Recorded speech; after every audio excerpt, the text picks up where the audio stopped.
G'day guys, welcome to another edition of Aussie Boxing Talk. I, of course, am your host, old mate Big J. This is the show that literally punches you right between the eyes. So, today, an interesting one. I've decided after talking to a couple of blokes, talking to that chump McAllister, still hasn't signed the contract, still ducking me, plus if other people have comments, I'm thinking, I have done this before. I did this on the 5-View 360 website. I don't know if that still exists now. Maybe T Street shut it down a few years ago. And basically today I'm going through who was the best fighter in each division. So it's going to be one man per division. I will do a list for the girls on another stage, but at the moment I'm just going to go through the men, Aussie boxers. We're going to be talking about what their achievements were and why they are the best of their division. There are some active boxers in there. There's long-time retired boxers. There's unfortunate boxers who have long passed. Excuse me. It's going to be in two parts because there's 15 divisions. I'm doing everything from minimum weight all the way up to heavyweight. So there's about 15 divisions. The divisions I'll be covering is light, mini fly, super fly, bantamweight, super bantamweight, featherweight, super featherweight, lightweight, super lightweight, welterweight, super welterweight, middleweight, super middleweight, light heavyweight, cruiserweight, and of course heavyweight. So all those divisions will be covered. I'm going to do it in two parts. So this is part one. So I'll be covering from mini fly to lightweight. I'll finish up at lightweight, and then I'll kick the next video off from super light all the way up to heavy. So it's going to be two parts. I thought doing it in one long video is going to take far too long. So I don't want to bore people. I'm thinking, leave a little bit. Let's see how this first video goes, and we'll go from there. So it's going to be obviously Australian boxers only, so only born and bred guys. So Kostya and Victor Chinian, Sapio Benka, they're all out. Those guys were not born and raised in Australia. People like Barry Michael and Lester Ellis, Johnny Fermichon are obviously in. Rocky Mattioli is obviously another one. They weren't born here, but they moved here at a very young age. Barry Michael, I think, moved here when he was like 2. Lester Ellis at 3. Johnny Fermichon was born in France, but he moved here when he was 6. Rocky Mattioli was born in Italy, but he moved here about the same age, about 6. So those guys will count. But like Kostya, no, Kostya is a Russian. Victor Chinian's Armenian. Basically, if you represented Australia at the amateur level, you qualify for this list. So I think that would be fair enough. Because there are some people that weren't born here, come here over here as teenagers, but took up boxing and represented Australia. Fair enough. So let's get into the list. So I've done a fair bit of research into this. Right, I'm just going to start off at the bottom and work my way up. So at 105 pounds, and I don't think it's any surprise to this, we have Alex Winwood, who's currently still active. He has a record of 4-1. I mean, obviously Alex Winwood is on this by default, and there are a lot of fighters that are on this list purely and solely because they're the only one in the division that's ever won a world title. These are all world title winners, or at least competitors, right? And IBO will not count. So if you've won an IBO title during their career, which a lot of these fighters have, yeah, great. But it's not the reason why you're the number one in the division. So, and of course, some of these guys have gone to multiple divisions. What they do outside of the division that they're selected for is null and void. That's why they're the number one in the division that they've been selected. And I'll get to that in a second. So Alex Winwood, obviously 4-1. Had his fight against CP Freshmart last year on September 7th, 2024, and lost that convincingly, was knocked down 3 times. Basically, he was at the Tokyo Olympics, but I think he got knocked out in the first or the second round, did represent us in the Commonwealth Games too, before the Tokyo Olympics, or maybe after. I think it was after. It was trying to break Jeff Fennick's record of having a world title inside of 7 fights, and took on CP Freshmart, and CP Freshmart just cleaned him up. But to Alex's credit, to fight someone because at the time CP Freshmart was the longest reigning champion in the world. He'd been champion for 8 years. multiple defenses, had 2 years of inactivity. But yeah, just made Alex look like an absolute amateur. It was pretty. We start this list with not a great way to start off. But anyway, Alex hasn't fought since, so I hope his career's not over because of one loss. But yeah, I mean, Alex, when we're to get an opportunity against the world's longest reigning fighter, right, longest reigning world champion at only 5 fights in, deserves a tip of the hat and a lot of respect to that young man. Hopefully he continues, goes on boxing, does some great things. But what he's done, considering, I don't think there's anyone else from Australia that's had a world title fight inside of 5 fights. Well, on the women's side there has, but for men there hasn't been. So fantastic effort for Alex. And he lasted the distance with CP Freshmart, despite being knocked down 3 times. So that in itself is a victory. So we'll move on to 115, because for my mind, there's never been anyone that I know of from Australia that's competed at flyweight or at flyweight, except for Victor Chinin, which doesn't count because he's a Miriam. But yeah, we move on to Andrew Maloney.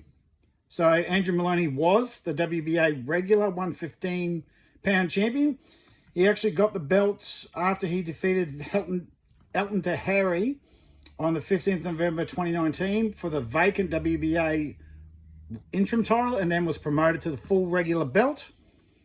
Took on Joshua Franco on the 23rd of June 2020 and was just completely annihilated, is the only word to say it. Completely outclassed.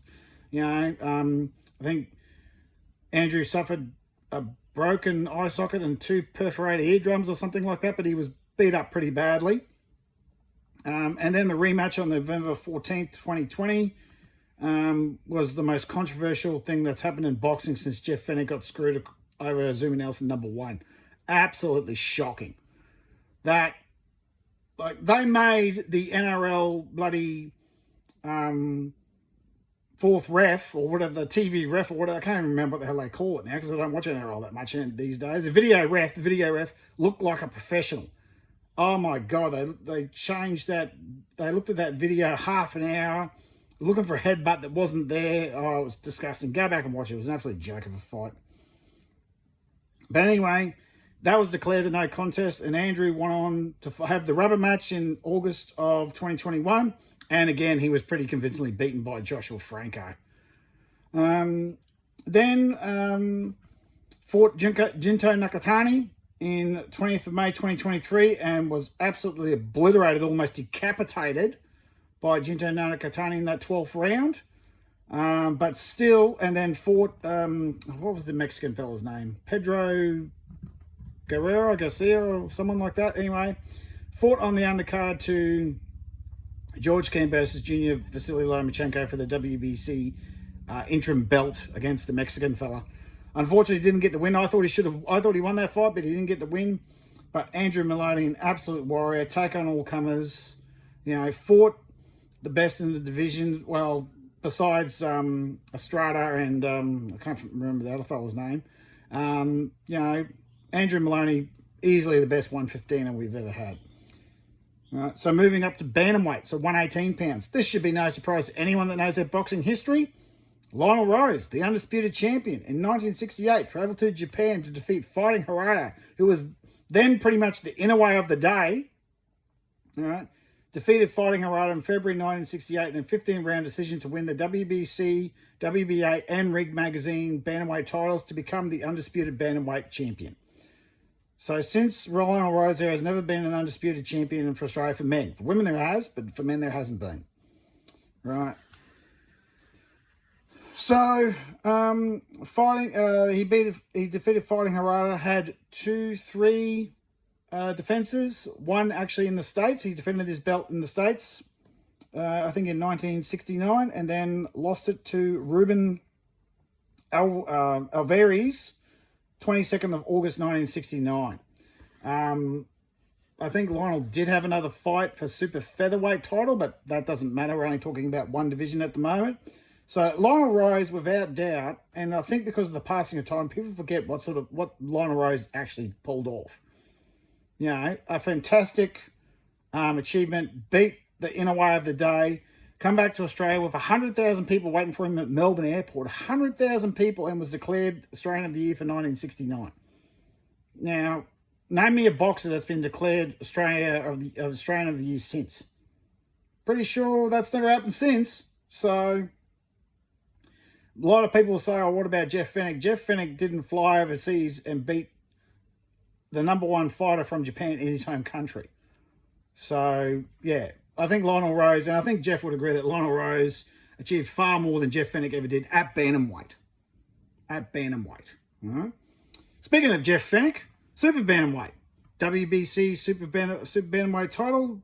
Jeff won it on the 8th of June 1987 against Samat Pakaroon. God, I can't pronounce these guys' names properly. So I do apologise. Defended it twice. This was a vacant title. Defended it twice and then moved up to featherweight to take on Victor Colares, I think his name was, in 1989 for the WBC featherweight title. So Jeff, let's be honest, Jeff is there by default because the only person that's ever competed for another title was that was featherweight. Sorry, that was featherweight. Sam Goodman competed at featherweight. So, yeah. Excuse me, I forgot that Nick Ball was a featherweight, not a super bantamweight. So, yeah, Jeff Fenech. People would argue that Jeff Fenech is our greatest of all time. I don't. I don't think he is our greatest of all time. I think Lionel Rose is, by a long shot. So, Jeff Fenech, by default, I don't think anyone else has even competed for a belt at super bantamweight since Jeff Fenech. So, yeah. Featherweight. Now, a lot of people say, again, well, what about Jeff Fenech? I've gone with Johnny Femichon, the WBC featherweight champion. He won it on January 21st of 1969. Right, he beat Jorge Lagara, and apparently, Jose Lagara, and apparently this guy was an absolute beast.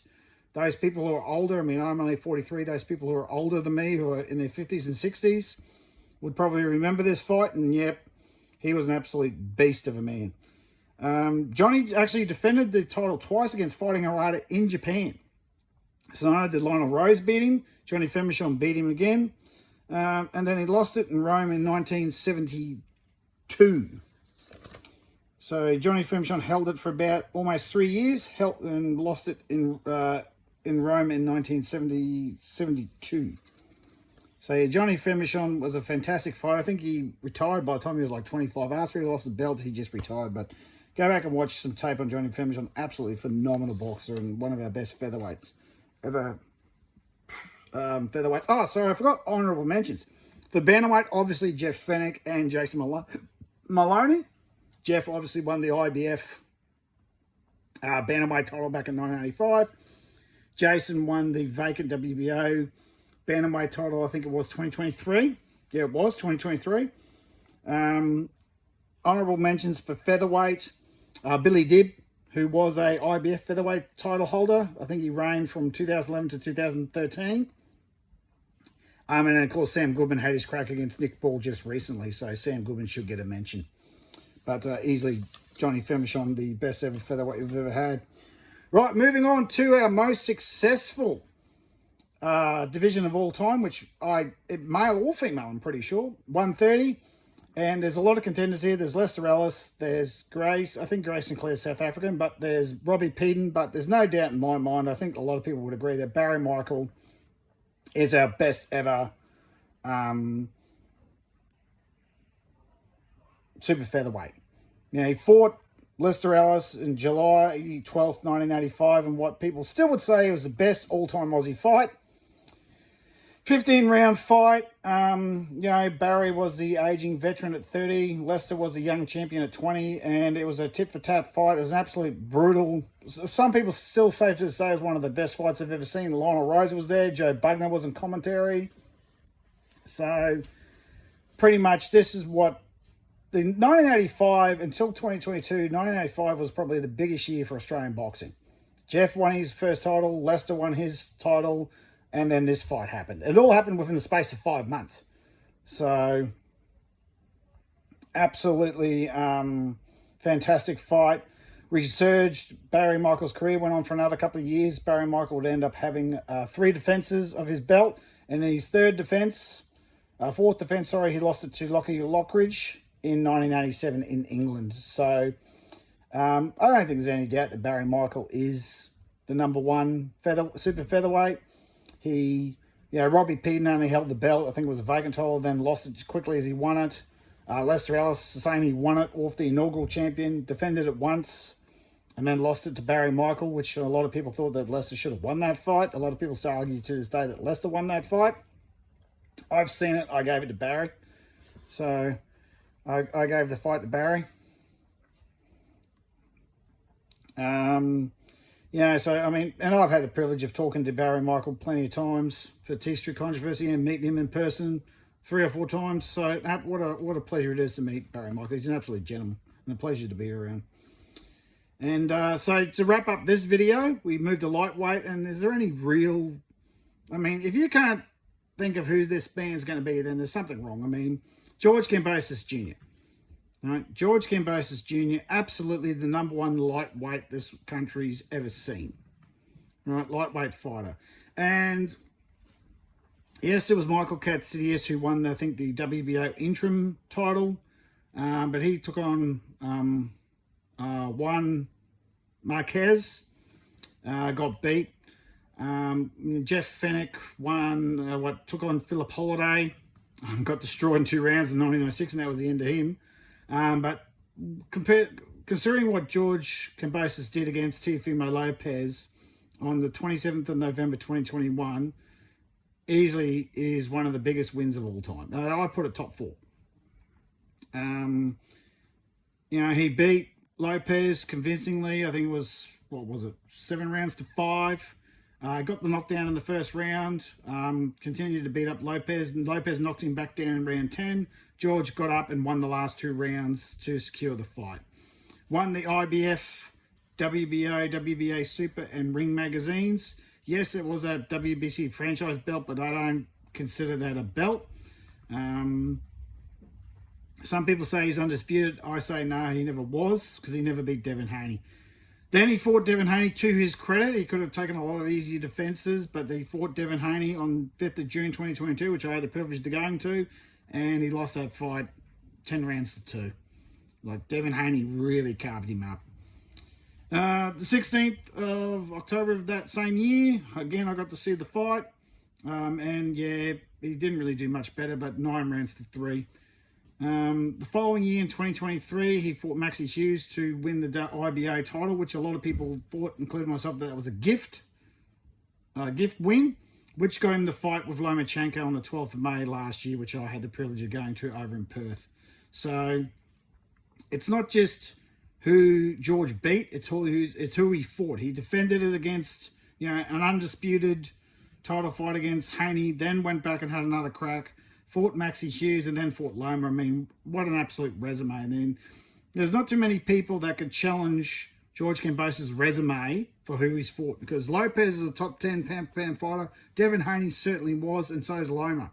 Name me another Aussie who's fought 3 pound-for-pound top 10 fighters in their career.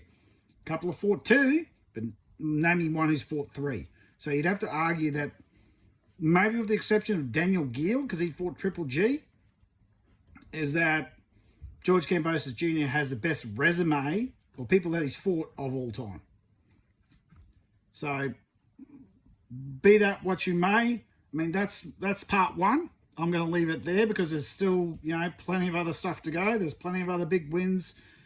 There's other divisions that we've got to talk about, but I think I'm going to cut that off because the video is about 20 minutes, so I don't want to drag on too much. But tell me, what do you think? Have I missed out on anyone? Do you think I'm being unfair to anyone, particularly Jeff Fenech? I mean, for those younger viewers, you probably don't even know who Lionel Rose or Johnny Femichon is. Go and look it up. Do some research. I mean, yes, this was back in the 60s, but hey, their achievements still shine on today. Have I missed anyone out? Has anyone been unfairly missed out? I don't think so. I mean, next we've got the 140, 147 all the way up to heavyweight. So we've got through the first 7 divisions. We're leaving it with George Kambosos Jr., who, by the way, got the upset of the year in 2021. And don't worry, we've still got the upset of the year 24 and 22 to come up in the next video, right? So there's more to come. This is just a part 1 of this. I'm going to do part 2, right? Tomorrow after I do all my research, or actually I'll probably finish it off tonight and see how I go. But as always, guys, like, share, subscribe. Tell me your comments in the comment section. As always, tackle a bull, wrestle a crook, hating yourselves a fuck up, and have yourselves a great day.